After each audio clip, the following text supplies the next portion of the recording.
नमस्कार, दोपहर की नंबर 1 डिबेट में आपका स्वागत है। मैं हूं आपके साथ हिमांशु दीक्षित।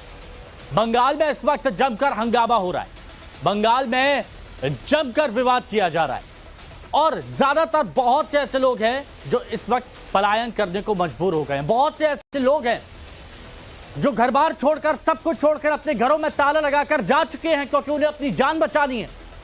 और सबसे बड़ी बात यह है कि सरकार के बहुत से ऐसे लोग हैं जो कह रहे हैं कि पलायन हुआ ही नहीं है। तो दूसरी तरफ असदुद्दीन ओवैसी भी हैं जो एक के बाद एक कई तरह के बयान दे रहे हैं। हालांकि बहुत से लोग ये सवाल भी खड़ा कर रहे हैं कि असदुद्दीन ओवैसी के इसी तरह के बयानों की वजह से ही विवाद बढ़ जाता है और जब विवाद बढ़ता है तो उसी तरह की हिंसा होती है और जब हिंसा होती है तो ऐसे ही जो आप तस्वीरों में देख रहे हैं बहुत से लोग पलायन कर जाते हैं, बहुत से लोग पलायन कर जाते हैं। लेकिन बीजेपी ये कह रही है कि ममता सरकार मुस्लिम लीग बनाने की कोशिश कर रही है। बंगाल में हालात बेहद खराब किए जा रहे हैं। एक रिपोर्ट आपको दिखाते हैं, इससे जुड़िए।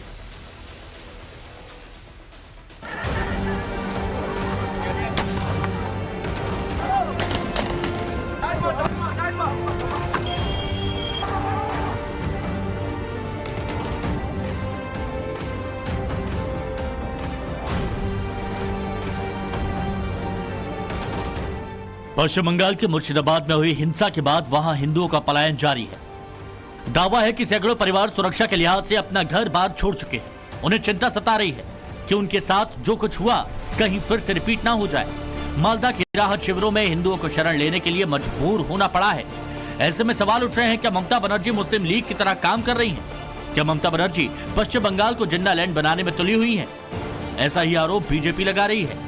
बीजेपी नेता तरुण चुग ने आरोप लगाया कि ममता पश्चिम बंगाल को जिन्ना लैंड बनाना चाहती है। ममता सरकार अल्पसंख्यक तुष्टीकरण के नाम पर हिंदुओं की सुरक्षा से लगातार समझौता करती आ रही है। आज उनकी छवि एक मॉडर्न जिन्ना के रूप में स्थापित हो चुकी है और उनकी पार्टी टीएमसी मुस्लिम लीग का काम कर रही है। आज की घटनाएं 40 के दशक के मुस्लिम लीग के डायरेक्ट एक्शन की तरह हैं। तब भी उस समय के हुक्मरानों ने हाथ बांध रखे थे, आंखों पर पट्टी बांध रखी थी। आज भी बंगाल में जो काम मुस्लिम लीग कर रही थी, आज तृणमूल कांग्रेस कर रही है। जो जिन्ना कर रहे थे वो ममता बनर्जी कर रही हैं और डायरेक्ट एक्शन जैसी घटिया घटनाएं। तरुण चुग ममता सरकार पर आरोप लगा रहे हैं, यह पश्चिम बंगाल के हिंदुओं का वो स्याह सच है जिसमें दर्द है, गुस्सा है, सवाल है और खौफ भी है। वह डर के साए में जी रहे हिंदुओं की आप बीती उन्हीं की जुबानी सुनिए जो बेहद डरावनी है। पश्चिम बंगाल में जन्म लिया है, हिंदू होकर जन्म लिया, ये पाप कर दिया है। बस हिंदू होना हमारे लिए पाप है, अभिशाप है, इसलिए हमारा इतना क्षति हो रहा है। लग रहा था हम मर ही जाएंगे वहाँ पे। यहाँ पे लगा मुस्लिम का दुकान है, नहीं तो कुछ किया, और वहाँ पे हिंदू का दुकान है उसके बगल में ही, तो उसको लूटो। हिंदू होके पाप किए हैं या रहने नहीं देगा, पास करने नहीं देगा ये देश में? बताइए, छोटा छोटा बच्चा लोग को नहीं छोड़ रहा है। तो हमको बोल रहा है जे कि तुम्हारा इज्जत दो तो हम तुम्हारा पति को भिक्षा देंगे, जान भिक्षा देंगे, ऐसा बोल रहे हैं हमको। हिंदू के लिए सेफ नहीं है। अभी ये मिनी पाकिस्तान बन चुका है, ये मिनी पाकिस्तान बना दिया गया है। आदमी गिना नहीं जाएगा सर, इतना आदमी था गिना नहीं जाएगा। मुसलमान का दुकान है, ये भी मुसलमान का दुकान है, किसी का कोई क्षति नहीं, मगर हमारा दुकान सब तोड़ा, लात मारा, ग्रिल में लात मारा है। हिंदुस्तान है लेकिन पाकिस्तान बना के रखा है। हम लोग चाहे अपना सुरक्षा चाहे, हम लोग राष्ट्रपति शासन चाहिए। हिंदू जान की भीख मांग रहे हैं, लेकिन तुष्टीकरण की राजनीति के लिए ममता दीदी को हिंदुओं पर होता अत्याचार नजर नहीं आ रहा। वक्फ बिल के नाम पर हिंसा और फिर हिंदुओं को निशाना बनाना, आखिर इसके पीछे असल मंशा क्या है? ममता बनर्जी ही नहीं, तुष्टीकरण की राजनीति करने वाले तमाम सियासतदान जानबूझकर मुसलमानों को भड़काकर हिंसा भड़काना चाहते हैं, जिससे उनकी सियासी दुकान चलती रहे। मौलाना साजिद रशीदी ने ऐसे राजनेताओं पर करारा प्रहार किया। ये लोग जानबूझकर हिंसा भड़काना चाहते हैं, हिंसा भड़काना चाहते हैं। ये आप असदुद्दीन ओवैसी का बयान देखिए, मुसलमानों उठो, उठने का वक्त आ गया है, तुम्हारे सर पे तलवार लटकी हुई है, तुम्हारी मस्जिदों को खतरा है। ये ऐसे बयान हैं जो किसी भी धर्म के मानने वाले के जज्बात को भड़का सकता है, और जब जज्बात भड़केंगे तो हिंसा होगी, हिंदू मुस्लिम नफरत फैलेगी। फिर यही ओवैसी खड़े होकर पता क्या बोलेंगे? ये अब हिंदुस्तान में मुसलमान का रहना गलत है, मुसलमान हिंदुस्तान में नहीं रह सकता, महफूज नहीं है, लाओ हमें अलग मुल्क दे दो पाकिस्तान की तरह। इसका मंशा ये है। ऐसे में सवाल है, क्या वोट बैंक की राजनीति के लिए ममता बनर्जी पश्चिम बंगाल को जिन्ना लैंड बनाना चाहती हैं? क्या ममता बनर्जी मुस्लिम लीग की तरह काम कर रही हैं? सवाल ये भी है, क्या पश्चिम बंगाल में हिंदू होना गुनाह है? सवाल ये भी है, क्या बंगाल में दीदी राज में उपद्रवियों और दंगाइयों को खुली छूट है? Bureau report, times now Bharat. तो रिपोर्ट आप देख चुके हैं। अब जो मेहमान हमारे साथ जुड़े हैं उनसे हम आपको मिलवाते हैं। हमारे साथ अभी इस चर्चा में जुड़े हुए हैं डॉक्टर शतरूपा जी, बीजेपी की प्रवक्ता हैं। हमारे साथ शुभराष्ट्रा जी, राजनीतिक विश्लेषक जुड़ी हुई हैं। हमारे साथ में अभी इस वक्त मुमताज आलम रिजवी साहब, इस्लामिक स्कॉलर जुड़े हुए हैं, और भी कई मेहमान हमारे साथ में जुड़ेंगे, उनसे भी हम आपको मिलवाएंगे। आप सभी का भी स्वागत है। डॉक्टर शतरूपा जी, क्यों आपको ऐसा लगता है कि जिन्ना लैंड बनाने की कोशिश पश्चिम बंगाल में की जा रही है? हिमांशु जी, हमें और कोई चारा नहीं है। ये जो ममता बनर्जी सिंगुलरली जो चिंगारी जलाए थे बहुत सालों से, 15 सालों से, ये अभी आग बन के भड़क चुका है, पूरा पश्चिम बंगाल में फैल चुका है। आपका फुटेज आप खुद ही देख लीजिए। यहाँ पे प्लान अटैक्स हो रहा है हिंदुओं के ऊपर। अभी हिंदू पोग्राम चल रहा है, हिंदुओं भाग रहे हैं मुर्शिदाबाद से, सेफर जोन में भाग रहा है, लेकिन पश्चिम बंगाल में कोई सेफ जोन नहीं है। चुन चुन के हिंदुओं को मार रहे हैं, कत्ल कर रहा है। एकदम सोचिए, मैंने क्या बोलेंगे, वो they are being hacked to death, they are being forced to leave their houses. अभी पब्लिक प्रॉपर्टी जलाया गया है। टैंक्स जो जहां से हम पीने का पानी लाते हैं, ऊपर ओवरहेड टैंक, उसमें जहर डाल दिया गया है। ये पूरा का पूरा प्लान अटैक है। पुलिस को इंस्ट्रक्शन दिया गया है, पुलिस इनएक्शन में है। और जब हम सेंट्रल फोर्स मंगाए हैं हमारे कोर्ट केस के बाद, हाईकोर्ट ने खुद ऑर्डर देके सेंट्रल फोर्स मंगाया है। सेंट्रल फोर्स को गुमराह कर रहा है। पुलिस का एकदम, पुलिस मंत्री जो मुख्यमंत्री खुद है ममता बनर्जी, उनको आदेश दिया गया है कंप्लीट इनएक्शन में रहो। खड़े खड़े पूरा सर्कस देखो, सर्कस ही तो हो रहा है। चुन चुन के मुसलमानों को भड़का रहे हैं, और चुन चुन के ये मुसलमान, भड़काए हुए मुसलमान हिंदुओं को मार रहा है, घर से निकाल के पीट रहा है, मार रहा है, एकदम जाने खत्म कर रहा है। हिंदू औरतों को बोल रहा है कि तुम अपना शाखा पौला, वो जो हिंदू सिंबल्स जो है सब कुछ खोलो, इज्जत मुसलमान के हाथ में दे दो, फिर उनका पतियों का जान बख्शा जाएगा। ये कौन सा राज है? ये तो सरासर जिन्ना का राज है। ममता बनर्जी के ये प्लान्ड अटेम्प्ट है, प्लान एकदम कॉन्स्पिरेसी। वो खुद बोल रहा है कि सब जगह षड्यंत्र चल रहा है। हम बोल रहे हैं पूरा नेशनल टेलीविजन पर। ममता बनर्जी इसके लिए एकदम सिंगुलरली रिस्पॉन्सिबल है। ये उन्हीं के द्वारा हो रहा है। चलिए ठीक है, ये आपने कहा कि ममता बनर्जी कसूरवार है और उन्हीं के कहने पर ये सब हो रहा है, ऐसे आपके आरोप है। ठीक है शुभराष्ट्रा जी, आप राजनीतिक विश्लेषक हैं और जब आप अपनी बात रखती हैं तो सब उसको सुनना चाहते हैं जिस तरह से आप विश्लेषण करती हैं। क्या आपको इन आरोपों में दम नजर आता है कि टीएमसी मुस्लिम लीग का काम कर रही है और पश्चिम बंगाल में वो जिन्ना लैंड बनाने की कोशिश कर रही है, जो बीजेपी के आरोप है? जी देखिए हिमांशु जी, ये सिर्फ मेरा विश्लेषण नहीं है। कोई भी व्यक्ति जो बंगाल को दूर से देख रहा है और जिस तरीके का एक हिस्टोरिकल आर्क इस स्टेट ने ले लिया है, कोई भी ये देख सकता है कि वहां तुष्टीकरण की राजनीति ने एक बहुत ही कट्टर मुस्लिम कॉन्स्टिट्यूएंसी खड़ी की है, जिसको ममता बनर्जी पोषित कर रही हैं। देखिए, चूंकि मैं राजनीति में नहीं हूं तो मुझे मैं इस चीज के लिए बाध्य नहीं हूं कि मैं इसको जिन्ना लैंड बोलूं। अभी जिन्ना लैंड बना नहीं है, लेकिन उसकी तरफ हम अग्रसर हो चुके हैं या नहीं हो चुके हैं, ये पॉलिटिकल पार्टीज, चाहे वो बीजेपी हो या और भी जो राइट विंग पॉलिटिक्स वहां पे फॉलो कर रहे हैं, अगर ये कह रहे हैं तो आपको उनके जारगन के नीचे का जो तथ्य है उसको देखना पड़ेगा। आप उठाइए डिस्ट्रिक्ट बाय डिस्ट्रिक्ट, उसके अंदर कॉन्स्टिट्यूएंसीज बाय कॉन्स्टिट्यूएंसीज, किस तरीके से पिछले 10 से 15 सालों में वहां डेमोग्राफी का बदलाव हुआ है। क्या इस पे नेशनल मीडिया में एक स्वस्थ चर्चा होनी चाहिए? सिंपल सा सवाल है। आप किसी भी बीजेपी लीडर को आज बुलाइएगा, पॉलिटिशियन को बुलाइएगा, वो अपने काडर से बात करके जिस भाषा का प्रयोग करेंगे वो हो सकता है अतिरेक की भाषा लगे, लेकिन उसके पीछे डेटा है, ऐसा नहीं है कि आप उस डेटा पॉइंट को नकार सकते हैं। आज भी जो वायलेंस हो रहा है, जिस तरीके से वायलेंस का प्रत्युत्तर स्टेट की, राज्य की तरफ से आ रहा है, आप देखिए ममता बनर्जी ने क्या कभी भी ये अपील की कि भाई जिन कट्टरपंथियों को लेकर के हमेशा से समस्या होती है, क्या कभी आपने ममता बनर्जी को उन कट्टरपंथियों को कड़े शब्दों में निंदा करते हुए या कड़े शब्दों में उनको रोकने के लिए बात आपने सुनी? चलिए ममता बनर्जी नहीं कह सकती, हो सकता है उनको अपनी वोट बैंक की पॉलिटिक्स साधनी हो। वहां के एडमिनिस्ट्रेशन में क्या कभी आपने सुना कि किसी डीजी ने आकर के प्रेस कॉन्फ्रेंस की हो, किसी एसपी ने आकर के प्रेस कॉन्फ्रेंस की हो और शांति बनाए रखने के लिए डायरेक्टली जो मुद्दे हैं उन पे बात की हो? किसने हिंसा शुरू की, हिंसा सबसे ज्यादा किन इलाकों में हुई, क्या इन पे कभी चर्चा होती है? और अगर नहीं होती तो सवाल तो पूछे जाएंगे ना। इसमें अगर किसी को दिक्कत होती है तो फिर हमें यह भी देखना चाहिए कि भाई उनको दिक्कत क्यों हो रही है। और ये मामला सिर्फ तुष्टीकरण तक आज सीमित होकर नहीं रह गया हिमांशु जी। ममता बनर्जी को ऐसा लगता होगा कि वो एक अपनी कॉन्स्टिट्यूएंसी बिल्ड कर रही हैं और उससे उनका जो पावर है वो हमेशा वो उस सत्ता में रह जाएंगी। ये आज कल्चर की लड़ाई हो गई है और सबसे ज्यादा डर मुझे लगता है इस देश में प्रबुद्ध लोगों को इसी चीज का है। एक कल्चर की लड़ाई हमने जम्मू कश्मीर में देखी, ठीक है। ये चीज क्या हम इस अपनी आंखों के सामने एक दूसरा कश्मीर बनते देखना चाहते हैं? सवाल ये है।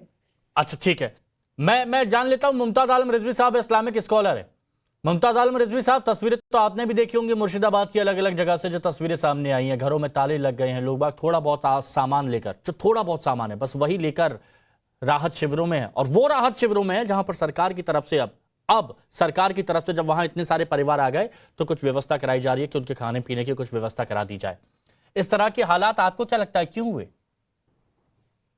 देखिए हिमांशु जी, बहुत बहुत शुक्रिया। मुझे लग रहा है कि देश में जिस तरह की राजनीति की जा रही है ये उसका नतीजा है।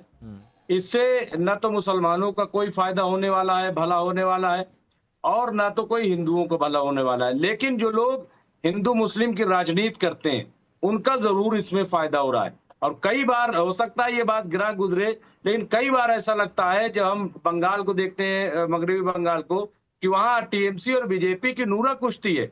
वो इस तरह की राजनीति करना चाहते हैं ताकि वहां पे कांग्रेस, लेफ्ट और तमाम पार्टियों को हटा करके और हम ही दोनों मेन पार्टी बन करके और वहां इस तरह की राजनीति करते रहे। और जहां तक मुस्लिम अपीजमेंट की बात है तो मैं तो कहता हूं हिंदू अपीजमेंट भी वहां पे किया जा रहा है। और ये राजनीति आज से नहीं आ रही है। मुजफ्फरनगर में जिसे मिनी पाकिस्तान कहा जाता था, 50,000 लोग मुसलमान वहां से पलायन करने में मजबूर हो गए थे। आज भी बहुत सारे लोग कैंपों में रह रहे हैं या अपने गांव नहीं लौट सके हैं, कोई नई बस्ती वहां पे बसा ली और वो रह रहे हैं। तो इस तरह की राजनीति, और आसाम की यही हालत आप जाकर के देख लीजिए जहां मुसलमानों की क्या हालत है। तो ये बात जो है मैं कह रहा हूं कि इसमें ये भी बहुत अफसोसनाक है, बहुत खतरनाक है। मैं कह रहा हूं ये नहीं होना चाहिए। जो लोग हिंदू मुस्लिम की राजनीति करते हैं उनको सोचना चाहिए कि इससे क्या भला वो करना चाहते हैं, देश को कहां ले जाना चाहते हैं, क्यों इस तरह का नुकसान पहुंचा रहे हैं। मुझे बहुत अफसोस हो रहा है। तो ये ओवैसी, तो ये जो आपको अफसोस हो रहा है तो ये ओवैसी साहब के लिए है कि वो भी इस तरह की बयानबाजी देते हैं? नहीं, देखिए एक तरफा सिर्फ आप ओवैसी को क्यों कह रहे हैं? मैंने पूछा आपसे। सेना ने अभी जिस तरह का नारे दिए ना, अच्छा तो ये कह सकते हैं कि उनके लिए भी है, उनके लिए भी है करने की बात कही, वो अच्छी कही क्या? सुनिए ना, जिस तरह तो आप ये कह सकते हैं कि उनके लिए भी है, अच्छी बात, सिर्फ एक तरफा बात न कीजिए। नहीं, अच्छा मुमताज आलम रिजवी साहब सुनिए ना, मैं एक तरफा बात नहीं कर रहा, सुनिए। तो क्या ये कह सकते हैं कि उनके लिए भी है? नहीं, बिल्कुल मैं ये कह रहा हूं कि सबके लिए, जो लोग भी हिंदू मुस्लिम की राजनीति कर रहे हैं, अपनी सियासी रोटी सेकना चाहते हैं गरीब मुसलमान, गरीब हिंदुओं पर या जो और जात हैं, वो बंद कर दें। ये बहुत खतरनाक है, ये देश के लिए फायदेमंद नहीं और इससे किसी का भला होने वाला नहीं। हो सकता है कि इनके सरकार बनाने में कुछ मदद हो जाए, वरना आम लोगों का सिवाय नुकसान, आम पिस्ता आम आदमी है। शतरूपा जी कुछ कह रही है, प्लीज बोलिए। जी, ये जो रिजवी साहब का जो रवैया है यही एकदम इतना डेंजरस हो गया है। यही है अपीजमेंट का डायरेक्ट रिजल्ट। आप सोचिए, ये रिजवी साहब ऑनलाइन वो नेशनल चैनल पे कह रहा है हमारा बंगाल में कैबिनेट मिनिस्टर रैंक के लोग, सिद्दीकुल्ला चौधरी ओपनली कहता है ये बंगाल को टाइट देगा, ऐसा जमायत करता है और वो ओपनली बोलता है कि मुख्यमंत्री खुद फोन करके कॉन्ग्रेचुलेट किया है। ऐसा हाल है बंगाल का। आप सोचिए, हुमायूं कबीर है जो वहाँ के एमएलए है, वो ओपनली बोलता है कि हिंदुओं को बहा देगा भागीरथी नदी में। आप सोचिए, फिरहाद हाकिम जो कोलकाता का मेयर है, जो अर्बन डेवलपमेंट मिनिस्टर है, खास मिनिस्टर है, मुख्यमंत्री का बहुत खास है, वो बोलता है कि हिंदुओं को तो माने जन्म लेने में भूल हो गया है, उन लोगों को मुसलमान होके जन्म लेना चाहिए। मुसलमान लोगों को उकसाता है कि माइनॉरिटी से मेजॉरिटी होता है। हिमांशु, मुझे एक चीज याद आ रहा है, सरदार पटेल ने 1947 में कहा था जो लोग पाकिस्तान के लिए जिम्मेदार है, जिन्ना के बारे में आपने एकदम खास करके आपका शो आपने ओपन ही किया है, जिन्ना लैंड। अच्छा सुनिए ना, आप लोग हमारे साथ बने रहिए। तौसीफ खान हमारे साथ, राजनीतिक विश्लेषक, टीएमसी समर्थक, वो भी जुड़ चुके हैं और साजिद रशीदी जी भी जुड़ चुके हैं। लेकिन एक बड़ी खबर पश्चिम बंगाल के भांगर से इस वक्त की बड़ी खबर आ रही है। वक्फ कानून के खिलाफ विरोध प्रदर्शन हो रहा है। विरोध मार्च निकाल रहे लोगों को पुलिस ने रोका तो धक्का मुक्की करने पर यहां पर धक्का मुक्की हो गई और फिर उसके बाद पुलिस को लाठीचार्ज करना पड़ा। प्रदर्शनकारियों को हटाने के लिए लाठीचार्ज करना पड़ा। तस्वीरें आप देख लीजिए, ये तस्वीरें आपके सामने। तो यहां पर आप देखेंगे लोगों की भीड़ है, बीच सड़क पर हंगामा हो रहा है। और ये जो आप तस्वीरें देख रहे हैं, ये पश्चिम बंगाल के भांगर से तस्वीरें आई। चलिए, ये तस्वीरें हम दिखा रहे हैं, हर जगह का अपडेट भी आपको नवभारत पर दिखाएंगे। ये देखिए, वैसे कुछ पत्थर तो यहां पर भी दिखने अभी से ही शुरू हो गए। हालांकि पुलिस यहां पर सब कंट्रोल करने की कोशिश कर रही है, लेकिन तौसीफ हमारे साथ में जुड़ चुके हैं। तौसीफ जी, पश्चिम बंगाल के बारे में बीजेपी आरोप लगा रही है कि मुस्लिम लीग की तरह काम करने की कोशिश ममता सरकार वहां पर कर रही है। और वहां पर जिस तरह के मंत्रियों के बयान आए हैं, शत्रुपा जी कह रही हैं, जिस तरह के मंत्रियों के बयान आए हैं, उस वजह से बहुत से ऐसे मुस्लिम हैं जो शिक्षित नहीं है, वो इतना भड़क गए कि उन्होंने देखा कि जहां पर हिंदू है वहां पर पथराव शुरू कर दिया, वहां पर हंगामा शुरू कर दिया और फिर पलायन की भी खबरें हैं। देखिए, बीजेपी तो एक थर्ड क्लास पार्टी है। वो कभी भी कोई भी बात बोलेगी तो उसको कम्युनल एंगल लेके ही बोलेगी। बीजेपी को बोलना ये चाहिए कि स्टेट में वो बीजेपी एक अपोजिशन का एक इम्पोर्टेंट रोल प्ले करे। अगर यहाँ की जनता, जो कि मेजॉरिटी मैक्सिमम यहाँ की जो जनता है बंगाल में, जो मुस्लिम में है, वो लोग इसका विरोध कर रहे हैं। और उनके साथ साथ नॉन मुस्लिम्स भी कई समाज के लोग हैं, बुद्धिजीवी लोग, जो इस बात को मानते हैं कि हाँ, वक्फ अमेंडमेंट जो है उससे नुकसान होगा, वक्फ प्रॉपर्टी ये अनकॉन्स्टिट्यूशनल है, वो भी मानते हैं। ऐसे में बीजेपी को जो है क्या पड़ी है कि भाई वो भी जो है सपोर्ट में बोलेंगी, वो भी जो है लोगों को बोलेंगे तुम लोग भी रैली निकालो, तुम लोग बोलो कि नहीं वक्फ बिल मानना होगा। भाई अगर एक समुदाय, एक ग्रुप, एक जगह के लोग अपना प्रोटेस्ट रैली निकाल रहे हैं कि हम वक्फ बिल का विरोध करते हैं, वक्फ अमेंडमेंट के खिलाफ सुप्रीम कोर्ट में याचिका फाइल हुई, तो उनके काउंटर में अब ये क्यों एक नया ग्रुप खड़ा हो जाएगा कि नहीं हम समर्थन करते। भाई ये कानून जो है ये मुस्लिम संपत्ति के खिलाफ लाया जा रहा है। ये जो है कानून पर तो चर्चा हो, अच्छे तरीके से चर्चा हो, आप तर्कों के साथ बात रखें, अच्छी बात है। लेकिन यहां जो हंगामा हो रहा है, जिस तरह से उपद्रव हो रहा है, हिंसा हो रही है, आगजनी हो रही है, उस पर आप क्या कहेंगे? अगर उस पर बीजेपी विपक्ष होने का अपना धर्म निभाए तो आप कहते हैं कि थर्ड क्लास पार्टी है। देखिए, शमशेरगंज और स्तुति दो जगह मुर्शिदाबाद में आगजनी हुई है और वो कंट्रोल में है। वहां पे पुलिस है, वहां पे सेंट्रल फोर्स है, वहां पे बीएसएफ है, वो कंट्रोल में। आज जो आप दृश्य दिखा रहे हैं, लोगों का पलायन हो गया क्या? पलायन जो हुआ है वो नहीं, भानगढ़ में जो अभी निकला जुलूस, ये तो वो जब तक शांतिपूर्वक है। भाई पलायन हुआ है कि नहीं हुआ है? शांतिपूर्वक नहीं रहेगा तो पुलिस उसके खिलाफ। इतने लोगों का पलायन हो गया, लोग घरों में ताले लगा के चले गए, ना जाने कब लौटेंगे, उस पर क्या? इसको लेकर के तृणमूल के एमपी सौगता राय ने ऑलरेडी मीडिया से बताया है कि हाँ कुछ टेम्पररी मूवमेंट हुआ है, लेकिन इसको ये कह देना कि एक्सोडस हो रहा है, बड़े तौर पे हिंदू मुस्लिम का रंग देना, ये देखिए, ये थर्ड क्लास बीजेपी पार्टी ऐसे ही एक मिनट करती है, प्लीज, कम्युनल शुभरास्ता जी, शुभरास्ता जी आप अपनी बात रख लीजिएगा, शुभरास्ता जी आप अपनी बात रख लीजिए, लेकिन एक रिपोर्ट में दिखा देता हूं। देखिए हमारी सहयोगी है पूजा मेहता, जहां पर कोई नहीं जा पा रहा वहां पर वो जा रही है, और जाने के बाद जो रिपोर्ट तैयार कर रही है, प्लीज एक बार देखिए जरा। ये पूरा गांव खाली हो चुका है। यहाँ से लोग शरण लेने के लिए सेफ जगहों पर गए हैं, राहत शिविरों में गए हैं। इस घर में हम हालांकि आपको नहीं दिखा रहे हैं कि उनके जो परिजन यहाँ पे रहते हैं, क्योंकि उनकी जान को खतरा हो सकता है, लेकिन क्योंकि अभी बहुत से ऐसे काम बाकी है जैसे लास्ट राइट्स करने हैं, तो इसलिए जो है वो यहाँ पर है। लेकिन हम आपको और दिखाते हैं, देखिए किस तरह से एक और घर पर ताला है। यहाँ पर घर वाले जो है, ये हिंदू परिवार घर छोड़कर जा चुका है, और उसके बाद एक और परिवार देखिए यहाँ पर भी है जो ताला लगाकर इस कमरे को छोड़कर जा चुका है। देखिए यहाँ पर भी किस तरह से ताला लगा हुआ है। लोग अपने घरों को छोड़कर इस दहशत में जो है वो जा चुके हैं। यहाँ पर भी एक घर है जिसमें ताला लगा हुआ है।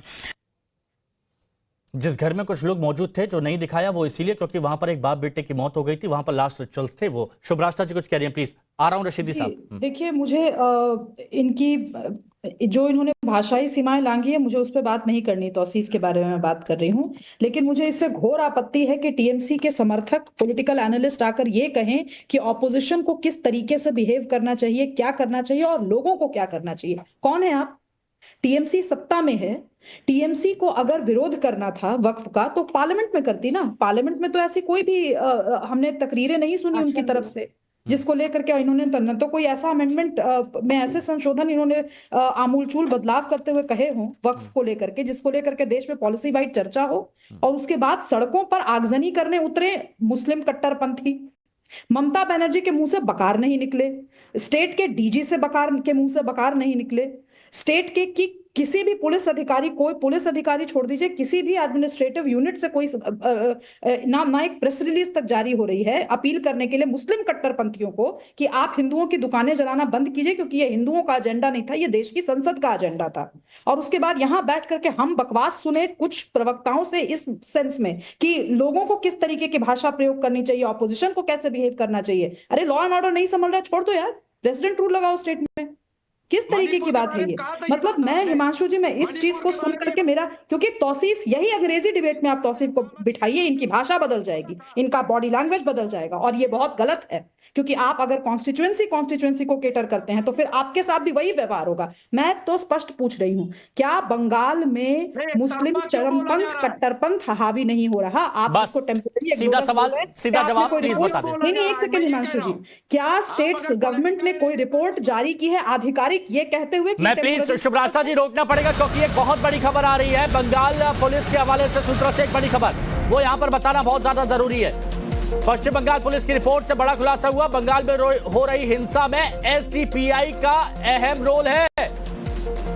एसडीपीआई का अहम रोल है, social democratic party of India, SDPI का अहम रोल। वक्फ कानून को मुद्दा बना रही है एसडीपीआई, सूत्रों से हवाले ये खबर, और ये पश्चिम बंगाल पुलिस की तरफ से जो खबर अभी तक की इस मामले में बड़ी आ रही है, घर घर कैंपेन चलाने की बात कही गई है।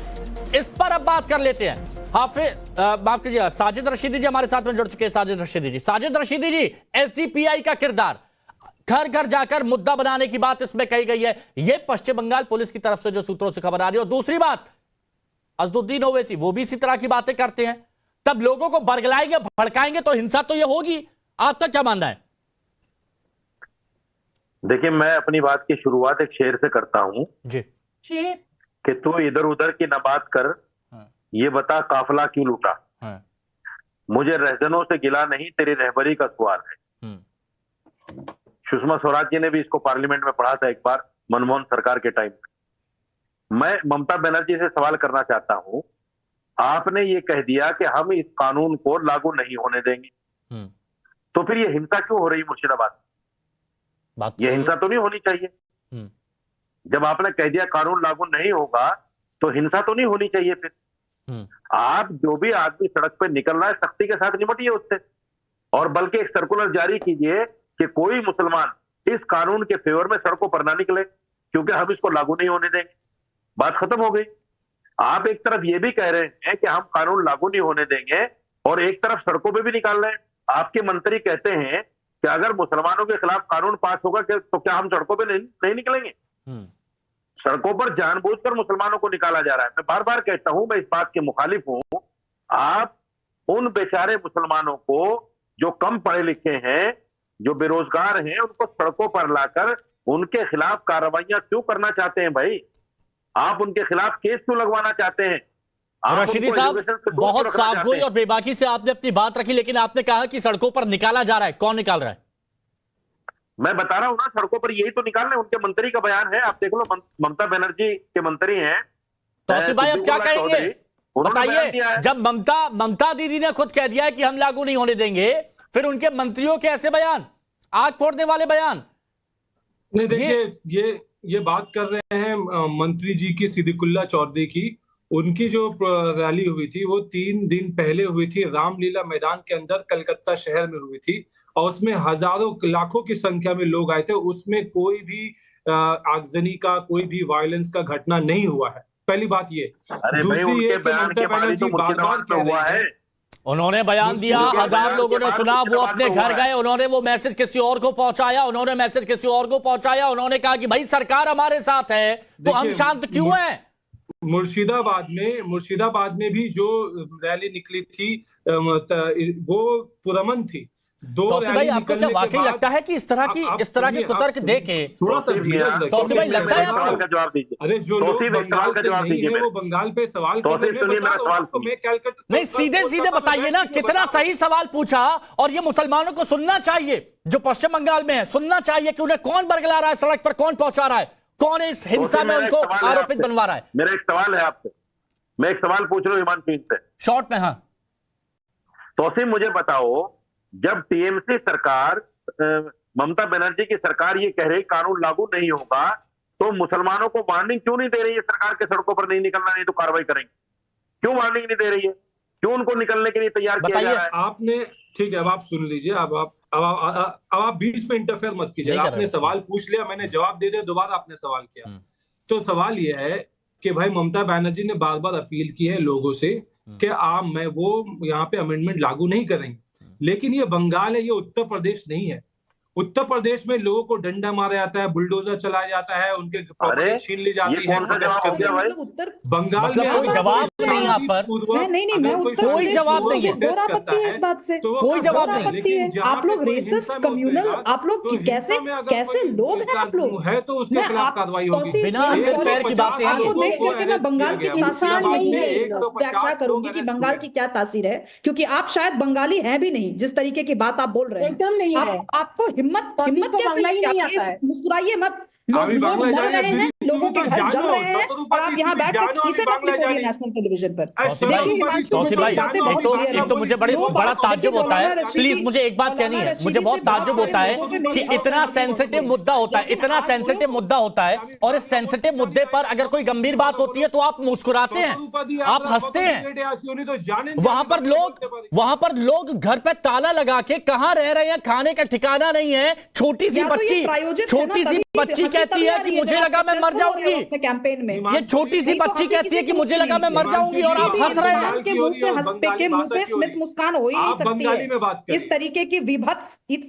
विभत्स हिंसा देख करके किसी भी व्यक्ति की रूहें कांप जाए। लेकिन खैर, मौलाना रशीदी जी ने जो बात कही, उस बात पे मैं एक मिनट तौसीफ भाई, एक मिनट देखिए, जो जवाब अगर आप पॉइंट टू पॉइंट नहीं दे पाते तो उसके बाद प्लीज मुद्दे को डाइवर्ट मत करिए, या तो मुद्दे पर जवाब दे दीजिए। प्रदेश के कट्टर चरमपंथी मुसलमानों से इतना डर है कि वो प्रपत्र क्या जारी करेंगे, वो कम्युनिक क्या जारी करेंगे कि आप अपने घर में रहिए। मैं आ रहा हूँ, शतरूपा जी लागू होने दूंगी। ममता बनर्जी को डर है कि कहीं अपना घर, अपना बंगला ना फूक जाए। क्या बात कर रहे हैं आप? वो कभी नहीं आकर के कह सकती है ये चीज। दूसरी बात, आज एसडीपीआई पे इल्जाम लगा रहे हैं, तो इनकी स्टेट इंटेलिजेंस झक मार रही थी इतने दिनों से।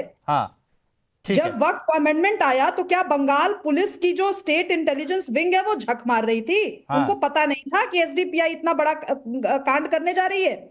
किस आप जो भी बोलिएगा आज हिमांशु, या जो भी कुतर्क आएंगे दूसरी तरफ से, ममता बनर्जी की एब्सोल्यूट फेलियर है और ठीक ये है, कॉन्स्टिट्यूशनल ठीक है। फेलियर। अब एसडीपीआई का जो नाम आया है पश्चिम बंगाल पुलिस की तरफ से, अब इस पर जरा मुमताज आलम रिजवी साहब से भी जान लेता हूं, क्या कहेंगे रिजवी साहब?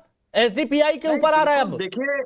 देखिए अब वहां पे जांच की डिमांड की जा रही थी, कौन लोग हैं, कौन साजिश कर रहे हैं और कौन इस तरह के दंगे भड़का रहे हैं। मैं बार बार कह रहा हूं कि इस तरह की राजनीति बिल्कुल गलत है, लेकिन एक तरफा बात नहीं करना चाहिए। राजनीतिक विश्लेषक हो तो उसी तरीके से बात कीजिए। आप मणिपुर पे आप लोग कभी बोलते नहीं है कि एक लफ्ज बोल दे कि मणिपुर क्यों जम गया। मणिपुर पे चर्चा करिए। आप आज से पश्चिम बंगाल पर अड़िग रही है। जब आपको मालूम नहीं हो तो क्यों यहाँ पर बैठ करके बकवास कर रहे हैं? क्यों इस तरीके का माहौल देश का? तौसीफ खान मुद्दा डाइवर्ट करने की कोशिश में लगे, अब मुमताज आलम रिजवी मुद्दा डाइवर्ट करने की कोशिश पर है। बात तो यही है, जब मुसलमानों की बात हो, हक की बात हो, तो आप मुद्दा डाइवर्ट कर दीजिए। ये उनकी बात है, क्योंकि सड़कों पर आप लोग उनको ले आए हैं, सड़कों पर आप मुसलमानों को ले आए हैं। परेशान यहां मुसलमान हो रहे हैं, वो मुसलमान हो रहे हैं जो गरीब हैं। नफरत और फिरका परस्ती में झोंका जा रहा है देश को। कौन झोंक रहा है? कौन झोंक रहा है? कौन झोंक रहा है? बताइए एसडीपीआई कौन है? सत्ता चाहते हैं। कौन है एसडीपीआई? को अच्छा नहीं कहता, बंद कीजिए हिंदू मुस्लिम। कौन है एसडीपीआई? कौन है अजदुद्दीन ओवैसी जो कहते हैं सड़कों पर आ जाओ? विकास की बात कीजिए। और एक बात बताइए, कभी अजदुद्दीन ओवैसी सड़क पर आए हैं? कभी अपने घर के लोगों को लेकर, परिवार को लेकर सड़कों पर आए हैं जो कहते हैं आ जाओ सड़कों पर? क्या बाकी लोग क्या कर रहे हैं? बाकी लोग, अरे ये देखिए तस्वीरें, देखिए तस्वीरें, देखिए आंखों में आंसू है। अरे मैं कह रहा हूं कि गलत है, मैं तो कह रहा हूं, मैं कब कह रहा हूं कि अच्छा हो रहा है, लेकिन जब डॉक्टर शतरूपा जी एक सवाल देखिए, लोगों के सवाल भी हैं, लोगों के सवाल भी हैं। डॉक्टर शतरूपा जी बताइए, जब जानते हैं कि पश्चिम बंगाल में इतना सब कुछ हो रहा है, तो बार बार राष्ट्रपति शासन की बात आ रही है, केंद्र का क्या किरदार है इस मामले में? देखिए, पहले तो मैं ये कह दूं कि बीजेपी सरकार ने जब तक देश संभाला है, हम चेष्टा किए हैं कि कभी भी किसी के इलेक्टेड गवर्नमेंट के ऊपर राष्ट्रपति शासन ना लागू किया जाए। हाँ, एक्सेप्शंस हुआ है। कश्मीर जब हम आर्टिकल 370 डालने वाले थे, तब थोड़ा समय के लिए, because it was part of the process. Manipur में हाल ही में हुआ है। तो हम कतई नहीं चाहते हैं केंद्र सरकार से कि राष्ट्रपति शासन लागू हो, लेकिन लगातार ऐसा वायलेंस अगर किया जाएगा और स्टेट स्पॉन्सर्ड वायलेंस अगर किया जाएगा, तो मुझे लगता है केंद्र सरकार फिर से सोचेगा, सोचने के लिए मजबूर हो जाएगा। लेकिन हिमांशु, मुझे थोड़ा मोहलत दीजिए।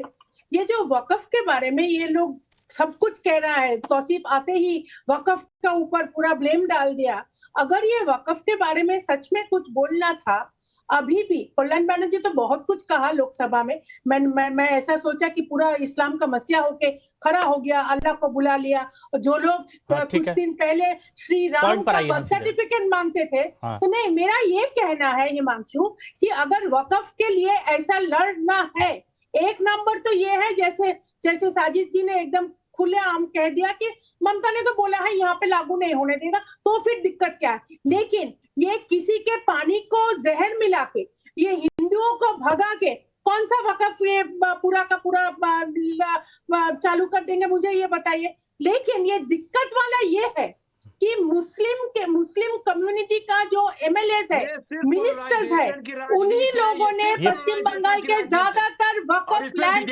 हड़प करके रखा है। ठीक है, अच्छा एक बात है, दिक्कत है तौसीफ भाई, बंगाल की बहुत सी जनता जो हिंसाग्रस्त इलाकों में जो पीड़ित है, जो अपने छोटे छोटे बच्चों को बस एक दो जोड़ी कपड़े लेकर झोला में, जो अभी राहत शिविरों में रह रहे हैं, वो एक बात पूछ रहे हैं, क्या हिंदू होना जुर्म है पश्चिम बंगाल में? इसका जवाब दे दीजिए, और प्लीज इस हिसाब से दीजिएगा कि उन लोगों को समझ में आए। देखिए, कौन क्या सवाल कर रहा है, वो तो राजनीतिक सवाल करते हैं। बंगाल जो है, पीड़ितों की बात कर रहा हूं मैं पीड़ितों की बात कर रहा हूं, मैं उन लोगों की बात कर रहा हूं जिनके घर में कुछ नहीं है, सिर्फ झोले में दो जोड़ी कपड़े लेकर छोटे छोटे बच्चों को लेकर राहत शिविरों में रह रहे हैं। वो राजनीतिक सवाल कर रहे हैं। आप ही के हिमांशु जी, इसी शो में इसी तौसीफ ने आपकी मुझे जवाब देने दीजिए। मैं सिंपल सी बात कह रही हूँ, वेस्ट बंगाल गवर्नमेंट, आप अपने मौके पर बोलिएगा, मुझे बोलने दीजिए। तो 2 पेज का नोट कहाँ है जिसमें इन्होंने ये गए हो, लोगों से बात की हो, और ये सवाल किससे था कर रहे हैं? मैं क्यों नहीं मानूं कि ये मास एक्सोडस है? क्योंकि जिस दहशत के माहौल में वो निकल रहे हैं, उनकी आंखों में आंसू है। छोटे छोटे बच्चे टेम्पोररीली मूव नहीं कर जाते। छोटे बच्चों को 2 महीने के लिए किसी दूसरे डिस्ट्रिक्ट में, किसी दूसरे स्टेट में एडमिशन टेम्पोररीली नहीं करवाया जाता। अब आपने बोल लिया, मुझे बोलने दीजिए। देखिए, जो आपने, जो लोग 6-6 महीने भी अपने घर से निकल कर जाते अच्छा हैं, मैडम, तो रसोई उठाकर नहीं ले जाते, क्योंकि उनको उम्मीद होती है कि वो वापस आएंगे। इसको कहते हैं टेम्पोररी मूवमेंट। इंडिया रेडियो की तरह आप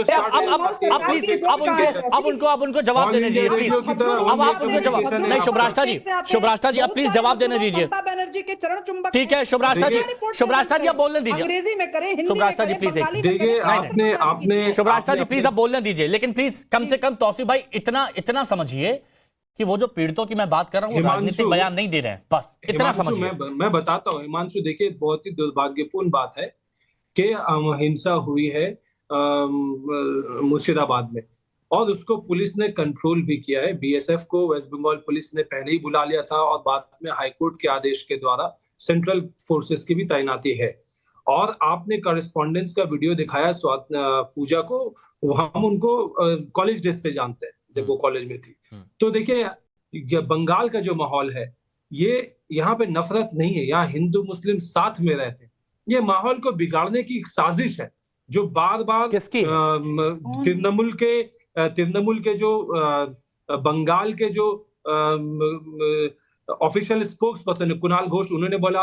तृणमूल के जो एमपी है सौगता रॉय, उन्होंने बोला। तृणमूल के एमएलए है, उन्होंने बोला है कि भाई यहाँ पे जो है बैड एलिमेंट्स को ला करके, जो कि बाहर के लोग हैं, उन लोगों को ला करके माहौल को बिगाड़ने की साजिश है। और इसका सबूत मैं आपको और बताता हूँ, शुवेंदु अधिकारी ने क्या बोला, ये बाहर के लोग थे, ये बाहर के लोग थे जो इतने गांव में पहुंच के जो हुड़दंग मचा रहे हैं, जो आगजनी कर रहे हैं। कह रहे हैं कि एक महिला से कहा जा रहा है, एक महिला से कहा जा रहा है, पति से कहा जा रहा है कि अपनी इज्जत हमें दे दो, ये एक महिला से कहा जा रहा है, और चले जाओ यहाँ से। दिखाइए शुवेंदु अधिकारी की आप। अच्छा एक बात बताइए, अच्छा मैं ये कह रहा हूँ, सुनिए ना तौसीफ भाई, अरे तौसीफ भाई, आप कह रहे हैं कि आप पूजा को कॉलेज डेज से जानते हैं, हमारी सहयोगी को। उन्होंने जो रिपोर्टिंग की है, उनकी रिपोर्टिंग में जो आया, जो महिला कह रही है, जो कि अब इज्जत हमसे मांगी जा रही है, उनसे कहा जा रहा है कि छोड़ के चले जाओ। एक बार जरा सुन लीजिए प्लीज, आप ये सारा सुन लीजिए, और ये नहीं सुनिए, और सुन के बताइएगा क्या ये राजनीतिक बयान है। वो रिकॉर्डिंग कब का है? वो रिकॉर्डिंग वो स्टोरी को फॉलो कर रही है 2 दिन से, और मैं उसको उनको, तो क्या वो राजनीतिक बयान है? आप उनसे पूछिए कि हिंदू मुस्लिम का नफरत रहता है क्या बंगाल में? अच्छा ठीक है, एक बार जो बयान आया, ये तस्वीरें देखिए ना, एक बार जो बयान आया वो जरा सुन लीजिए। ये बिगाड़ना चाहती है यहाँ पे जो बच्चे वहां के पीड़ित जो बबल वाइट में बोल रहे हैं कि क्या हिंदू होना गुनाह है, मुझे ऐसा लगा जैसे आज मैं मर जाऊंगी। एक बार जरा सुनिए और देखिए क्या रही, ये राजनीतिक बयान है। लग रहा था हम मर ही जाएंगे वहाँ पे। यहाँ पे लगा मुस्लिम का दुकान है, नहीं तो कुछ किया, और वहाँ पे हिंदू का दुकान है, उसके बगल में ही ये। इसके बाद ही एक महिला बोली क्या हिंदू होना गुनाह है क्या, इसके बाद ही एक महिला बोल रही थी। ये आप समझिए, सुनिए, क्या ये राजनीतिक बयान आपको लग रहे हैं? एक बार फिर से चलवा दीजिए, कोई दिक्कत नहीं। अच्छा तो ठीक है, यहां पर ये देखिए, ये बच्चे हैं, ये सब लोग बैठे हुए, एक चटाई पर बैठे हुए हैं, और ये छुट्टी मनाने तो यहां पर आए नहीं है, ये छुट्टी मनाने तो यहां पर आए नहीं है। बच्ची ये कह रही है मुझे तो लग रहा था कि मैं मर जाऊंगी, और लोग बाग कह रहे हैं कि हमसे इज्जत मांगी जा रही है, हंसिया हमारे गले पर रख दिया गया, और ये कह रहे कि बाहर से लोग आए थे, यहां के थे ही नहीं। अजब गजब परिस्थिति यहां पर बना दी गई है तौसीफ भाई, अजब गजब परिस्थिति, और ये सब आपको राजनीतिक बयान लगते हैं। देखिए, मैंने बताया आपसे कि ये जो है इंसिडेंट स्पोरेडिक इंसिडेंट है, और इसमें जो है इस तरीके से जो हुआ, ये अनफॉर्चुनेट सिचुएशन है कि ऐसा हुआ। 150 से ज्यादा लोग अरेस्टेड हैं, 20 पुलिसकर्मी, 18 पुलिसकर्मी जो है वेस्ट बंगाल पुलिसकर्मी इंजर्ड है, हॉस्पिटल में है, 3 लोग मारे गए। अब मैं जो लोग मारे गए उनके धर्म का नाम मैं नहीं लेना चाहता क्योंकि ये काम बीजेपी का है, वो करे। ये कौन है? ये बच्ची कौन है? मेरे ये बताइए, क्या ये बीजेपी की है या स्थानीय है? ये बीजेपी की है, स्थानीय? ये महिला कौन है? ये महिला कौन है? ये बताइए, ये बीजेपी की है? ये कौन है? ये बीजेपी की है? दंगल और आरएसएस कर रही है। ये बीजेपी की है ये लोग? दंगल और आरएसएस। अरे सुनिए तौसीफ भाई और सब लोग सुनिए, और सब लोग सुनिए, एक बात सब लोग सुनिए प्लीज। शुभराष्ट्र जी मुझे ये बताइएगा, क्या ये किसी पॉलिटिकल पार्टी के लोग हैं? हिंदू होके पाप किए हैं या रहने नहीं देगा, पास करने नहीं देगा ये देश में? बताइए, छोटा छोटा बच्चा लोग को नहीं छोड़ रहा है। तो हमको बोल रहे हैं जे कि तुम्हारा इज्जत दो, हम तुम्हारा पति को भिक्षा देंगे, जान भिक्षा देंगे, ऐसा बोल रहे हैं हमको। हिंदू के लिए सेफ नहीं है अभी। बस ठीक है शुभराष्ट्र जी, ये पॉलिटिकल लोग हैं क्या? प्लीज इतना सा बता दीजिए, इनको इतना सा समझ में नहीं आ रहा। देखिए हिमांशु जी, मैं बहुत क्लियर हूं इस मामले में। मैं बिना लाग लपेट के कह रही हूं, न तो ये राजनीतिक लोग हैं, लेकिन वेस्ट बंगाल में जिस तरीके से इस्लामिज्म की राजनीति कर रही है ममता बनर्जी, ये उनके लिए घातक है।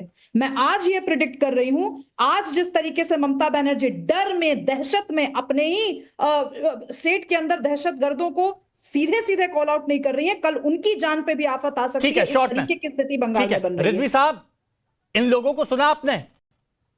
इन लोगों की तकलीफ दर्द पर आप क्या कहेंगे बताइए? 10 सेकंड हिमांशु जी। और ये जो प्रोटेस्टर्स हैं, ये आधार कार्डी प्रोटेस्टर्स हैं, ये भारत की जमीन से है भी या नहीं है मुझे ये भी नहीं पता। और ये बंद होनी चाहिए, चाहे ये बंगाल हो चाहे उत्तर प्रदेश हो। करनी सेना पे भी बोलिए, तलवार लेकर करनी सेना पर आ गए और जो बोलते हैं कि सड़कों पर आ जाओ, आपकी मस्जिदें छीन ली जाएंगी, आपके मदरसे छीन लिए जाएंगे, उन पर नहीं बोलेंगे, क्योंकि जब उनकी बारी आएगी तो कहा जाएगा शांत। कंप्यूटर नहीं होना है ना, तलवार होनी चाहिए क्या?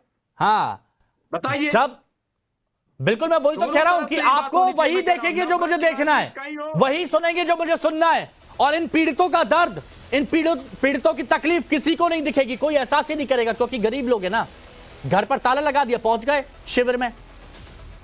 चलिए बहुत बहुत शुक्रिया आप सभी का हमारे साथ जुड़ने के लिए। वक्त